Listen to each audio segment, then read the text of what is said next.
Alright guys, welcome back to my mini vlog. I hope हजुरहरू पनि सन्चै हुनुहुन्छ होला। म अलिकति आज चाहिँ अलिकति बिरामी भएको अवस्था छ। मेरो शरीरमा गर्मी उठेर हेर्न सक्नुहुन्छ, यहाँ पनि डडुवा निस्कियो र यहाँ पनि डडुवा निस्किएको छ हेर्न सक्नुहुन्छ र यहाँनिर पनि डडुवा घाउ निस्किएको छ हेर्नु होला है।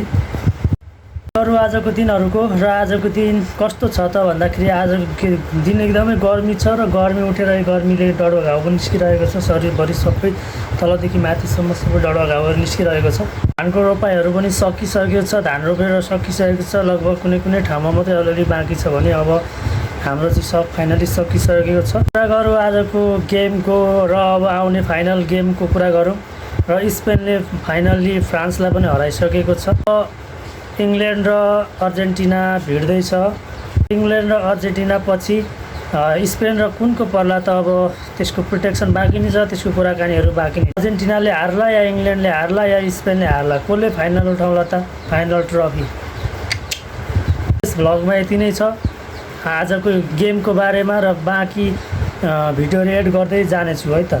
अहिले पुरा गर्मी छ, यो झापातिर गर्मी भएको कारणले गर्दाखेरि म चाहिँ अहिले यहाँ फ्यान लगाएर कुनामा बसिरहेको छु हेर्न सक्नुहुन्छ है। र म चाहिँ अहिले डडा घाउ निस्केर नुहाइ गरेर तोरीसोरी सुकाएर बसिरहेको छु। घाम हेर्न सक्नुहुन्छ, रनक्क हुने गरी घाम लागेको छ र अहिले यस्तो छ मौसमहरू एकदमै ताजा छ, तर एकदम मौसम चाहिँ खुल्ला छ र घाम चाहिँ हेर्न सक्नुहुन्छ है। 4वटा घाम लागिरहेको छ, 4वटा। धानहरू पनि रोपेर फाइनल्ली सकिसकेको छ हेर्न सक्नुहुन्छ। धानहरू सकिसकेको छ रोपेर। यी कोला पनि फल्दै रहेछ, आमामा गाइज हेर्न सक्नुहुन्छ।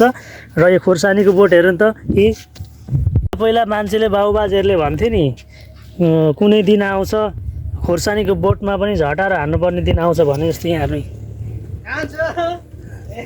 गाइज। यहाँनिर कोला पनि फलिसकेको छ। फाइनली मैले कोलाको एकदमै बुट्टो पनि लगाएको छु। 4टा धान रोपाइ सकिएको छ।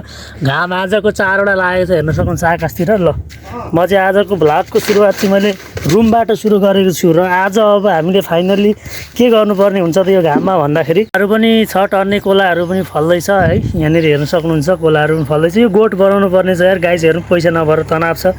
अब यहाँनिर चाहिँ नै के लगाउँदा ठिक होला भन्ने कुरामा चाहिँ नै डिपेन्ड हुन्छ।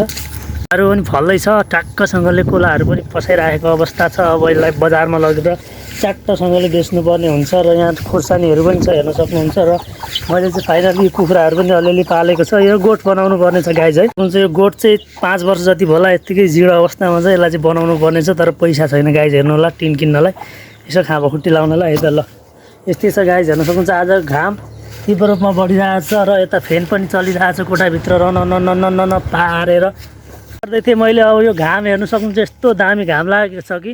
र हामीले चाहिँ यो तोरीलाई चाहिँ नि पिसाउनको लागि मिलमा लानुपर्ने हुन्छ र मैले बिहान मिलमा गएर पिठो पिसाएर सुरुमा कुरा गरौँ। आज बिहान उठेर म पहिलो आवरमा मुखसुख धोएँ, दाँतसात मोलेर मैले भैँसीहरू बाख्राहरूलाई खोले पानी दिएर चट्टसँगले म चाहिँ आएर म ट्याक्कसँगले लागि पिठो सकिसकेको छ र मैले फाइनल्ली पिठो पनि पिसेर मिल पुगेर पिठो पिसेर लिएर आएर यहाँ राखेको छु।